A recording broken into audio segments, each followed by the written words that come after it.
Mga mahal kong kababayan, anuman ang hinaharap natin, kailangan po tayong maging handa. At kailangan nasa likod tayo ng gobyerno. Kasi yung mga sinasabi namin dito, opinion lang namin ito.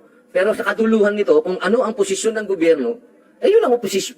Siyempre, susuporta tayo sa gobyerno. Kung ano ang sinasabi ng ating Pangulo, yun ang gagawin natin. Kailangan naman magkontrahan pa tayo sa oras na to.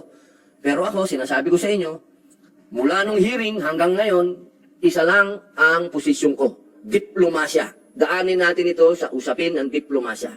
Dahil ako, naniniwala ako, magkakapitbahay tayo. Kailangan ayusin natin yung kapitbahay natin. Ayusin din tayo ng kapitbahay natin. Maayos natin ito kung tayo ay babalik sa usapan. Kaya yung mga ganyan na pagharang-harang sa inyo, mga kababayan, huwag kayong pumayag. Pwede naman kayong umiwas. At nagawa ko yan. Hindi ito kwentong kutsero na sasabihin ko sa inyo, ito gawin ninyo. Hindi po. Ginawa ko yan. Ako mismo nagpunta dyan. Ako mismo nakipaghabulan dyan sa mga Coast Guard ng China. Sa mga milisa ng China. Kami mismo hinarang. Pero kami, hindi kami nagpaharang. Hindi rin kami nagpabomba ng tubig. Talagang magaling lang yung kapitan namin. Kaya ang gusto ko lang, huwag tayo magpaapi sa oras na ito at huwag din tayo mang-api. Yun lang, ma'am. Good morning po. Sir, meron po nakaumang na resolution sa Senate na para imbestigahan yung umano'y gentleman's agreement na pinasok daw ni dating Pangulong Duterte. Sir, kailangan pa bang ipatawag yung dating Pangulo kung sakaling matuloy yung investigation po ng Senado? Alam nyo, napakahirap magkomento kasi mga presidente yung nag-uusap. Sa ngayon kasi, nagbigay ng komento si Pangulong Bongbong Marcos. Nagbigay din ng komento si dating Pangulong Rodrigo Roa Duterte. Ang hirap gumikna sa usapin na ito. Kasi may mga bagay, may mga protocol na yung mga presidente lang ang nakakaalam. Katulad yan, yung mga pagbisita sa mga leaders, sa mga bansa, ng mga ibang leaders. May mga pinag-uusapan talaga dyan. Alam mo pupunta dyan, makikitigal lang sila. May pag-uusapan talaga dyan. At yung mga bagay na palagay ko, may kinalaman sa national security natin. Hindi naman na siguro dapat yan idaan pa sa public hearing o ano. Dapat pag-usapan na lang ng dalawang pangulo natin yan, silang dalawa lang. Kasi may kinalaman nito sa national security natin. Pinagmumulan nito ng mga usap-usapan na politically motivated at destroying our minds. Kasi brainwashing na, naging politika na. Alam nyo, itong napaka-sensitive na issue nito. At isa lang ang alam ko. Kasi hindi naman po ako nagpunta dyan sa West Philippine Sea na hindi ako na-brief ng military. Nung panahon na yan, ang alam ko, dyan sa UNCLOS, nakalagay dyan sa UNCLOS, ang linaw, na yung mga disputed islands, kailangan yan, status quo. Sinabi yan, nandyan yan sa UNCLOS. Kaya, nung ako'y nagpunta dyan, nung ako'y umikot dyan, naiintindihan natin kung ano yung pinagtatalunan dyan sa West Philippine Sea. Kaya ang linaw po, na nung panahon ni Pangulong Rodrigo Roa Duterte, hindi naman tayo nagkaroon ng ganitong klaseng escalation. Ang nangyayari noon, kapag may nangyaring medyo mabigat, nadi-de-escalate sa agad. Ngayon lang kasi ito medyo lumaki na lumaki. Kaya sana kung mag-uusap si Presidente Bongbong Marcos at si Presidente Duterte, mag-usap na lang sila ng private. Hindi na kailangan idaan sa hearing at malaman pa ng China kung ano yung pinag-uusapan natin. Usap ni Duterte at ni President Marcos. Wala nang Senate hearing. Siguro ako na po, hindi lahat ng bagay naman kasi kailangan natin ipaalam pa sa taong bayan, lalo na itong national security, na to. Siguro mag-usap muna si Presidente, yung dalawang presidente, at gumawa sila ng statement nila pareho para unity naman ang makita natin. No? Sa oras na to, ang kailangan natin, united ang mga Filipino, hindi tayo divided. Kasi nakikita naman natin yung mga ganap sa buong daigdig.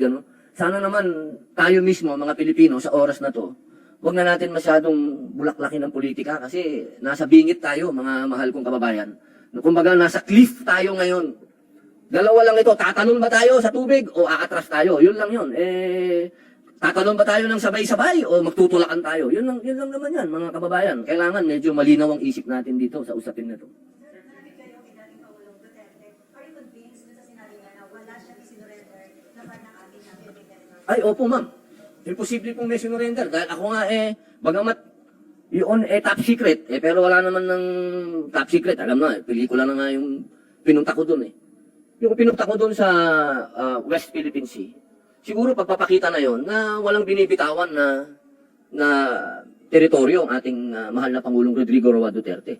Kasi yun nga yung mission ko eh. Yun nga yung mission ko nung panahon na yun eh. Paano na sasabihin na nag-surrender tayo? Ang mission ko nga nung oras na yun, palakasin ang loob ng mga tao dyan sa mga isla na yan. At hindi lamang tayo pinayagan ng isang kernel na makapagtayo tayo ng milisya. Dahil ng panahon na yun, yun sana ang balak natin gawin. Pero kinontra ng isang army colonel, so hindi natuloy. So paano sasabihin na nag-surrender si Pangulong Duterte? Hindi mangyayari. Sir, dapat po ba mag-reach out si Pangulong Marcos kay former President Duterte? Kasi sinabi naman ni Duterte na open yung lines niya for President Marcos. Alam ko kasi meron talagang pagkakataon na dapat ang dalawang Pangulo nag-uusap. Lalo na yung katatapos lang ang termino at yung sumunod. Yan ginawa na rin yan ni Pangulong Duterte nung naupo siya. Pinatawag niya yung mga dating presidente at tinanong niya tungkol sa West Philippine Sea. Siguro ganun din ang pwedeng gawin ni Pangulong Bongbong Marcos. Ipatawag niya si Pangulong Duterte. Ako naman alam ko anytime na patawag niya si Pangulong Duterte, dadating yun. Lalo na may kinalaman sa ating kasiranlan. Kaya ba inaminaw ni former President Duterte na meron nga siyang kasunduan with China, then China insisted that there was indeed a gentleman's agreement na walang gagawing repair material sa PRP Sierra. Do you think that is certain? Ako po kasi hindi ko po alam, wala akong knowledge sa pinag-usapan ni Presidente Duterte at ang Pangulo ng China. Wala akong alam. Ang alam ko yung nasa UNCLOS. Kasi kung yun ang basihan, ang sabi doon, malinaw na wala dapat maganap na sa mga disputed islands at doon sa mga low tide islands, yung mga tinatawag nila, low tide elevation, hindi dapat magtayo ng mga konkretong infrastructure. Nandun yun eh. So siguro, ako, kasi ayoko magsalita nang wala akong basihan. Hindi ko alam kung anong pinag-usapan ni Presidente ng China at ng Pilipinas. Ang alam ko yung UNCLOS. Siguro yun ang basihan nilang dalawa. Kasi ang nakalagay doon, bawal kang magtayo ng kahit ano sa mga low tide elevation at sa mga disputed islands. Ayun po kasi hindi siya disputed since may arbitral ruling tayo na yung West Philippines Talaga yan, oh. Pagka pinanghawakan natin kasi yung arbitral, talagang ilalaban natin na atin yun. Pero, siyempre, meron laging two sides of the coin. Eh. Yung isang side ng coin, ang sinasabi ng Amerika ay ng China, hindi naman sila sumama doon sa arbitral. Kasi pag arbitral, dapat dalawa lagi kumbaga, yung partido, dalawa. Eh nung nag-hearing at naggawa ng arbitral ruling, hindi naman na-involve ang China. So yun ang posisyon ng China. Sinasabi nila, hindi naman kami sumama dyan sa kaso na yan. So, sa atin, siyempre, lagi tayong babagsak sa international law. Di ba? Ano ba yung international law? Bumagsak tayo sa UNCLOS. Kung ano yung sinasabi ng UNCLOS. Sir, recently nagkaroon ng joint naval and maritime activities between Philippines, Australia, US, and Japan. And then nasundan ng trilateral meeting o yung summit between US, Philippines, and Japan. Do you think makakabuo kayo ng tension sa West Philippine Sea o pwede kung magpatili ka ng tension dahil makakaprovoke na tayo? Alam niyo, ma'am, sa totoo lang, yung mga ganong mga paandar, titingnan ko na lang si Presidente, at kung ano ang desisyon ni Presidente, susuportahan ko na lang.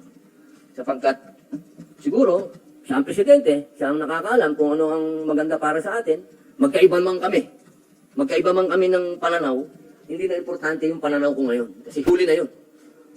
Ang importante, suportahan ko yung Pangulo, kung ano yung sa tingin niya na tama para sa atin. Kasi, sabi ko nga, nagkukwentuhan kami ng asawa ko. Kwento ko lang. Sabi niya, bakit? Parang hindi ka nagsasalita. Usually, madaldal ka. Sabi ko, iba na kasi ngayon. Kasi ngayon, nasa gobyerno na tayo. Labag man ako. Labag man ang kalooban ko sa ginagawa ni Presidente. Pero kailangan tumayo pa rin ako sa tabi niya at suportahan siya. Kasi sa akin, nag-iimbita na tayo ng mga kapitbahay natin galing sa malalayong lugar na sana inayos muna natin yung mga kapitbahay natin. Pwede naman tayong humingi ng saklolo doon sa ASEAN kasi yun ang malapit sa atin. Pero ang desisyon ng ating Pangulo ay humingi siya ng tulong doon sa nasa Europa, nandoon sa Amerika, at yung Japan, desisyon niya yun. Siya ang arkitekto ng foreign policy natin, so okay. Pero kung ako ang tatanungin ninyo, sana hindi na umabot doon. Pero dahil nandyan na, sige, nasa likod ako ng Pangulo. Pero sir, how would you assess the foreign policy of the president given out 2 years ago? Masyado, sa akin masyado akong natatapangan sa presidente natin, sa mga desisyon niya. Pero syempre, desisyon niya yan kung sa tingin niya, yun ang maganda para sa bansa, bakit ko naman siya kukontrahin? Magkaiba kami ng pero hindi ito ang oras. Lalo na sa mga oras na to na magpakita pa tayo ng pagkontra sa presidente. Siguro hindi itong oras na maging divided tayo. Ito ang oras na magpaliwanag ang Malacanang sa kanyang mga ginagawa para mas maintindihan ng taong bayan kung ano itong mga drastic decisions na ginagawa nila. Kailangan alam ng taong bayan kung ano ang pwede nating harapin dito. Hindi ito po pwede na mga ganitong aksyon, wala tayong ipinaliliwanag sa ating mga kababayan kung ano yung mga pwedeng mangyari at kung ano yung mga pwedeng ipaghanda natin. Kasi, kumbaga, yung alert level natin pataas ng pataas. So, dapat yung ating mga kababayan well-informed sa lahat ng ginagawa natin. Nagdulot naman ito ng iba't ibang reaksyon mula sa ating mga netizens. Ayon kay @Rain, my fellow Filipinos, huwag natin hayaan na pag-awayin tayo ng China. Support the government at aipakulong ang mga traidor na politiko. Saad naman ni @Rosemary Concepcion, ayaw sa mahina ayaw naman sa matapang, ano ba talaga kuya? Pilipino tayo lahing palaban. Komento naman ni @Prince Julio Soto, defend what is ours, should the opportunity comes, I would gladly defend my motherland. Anong sa inyo dito mga kabayan? Maaaring magbigay ng comment below.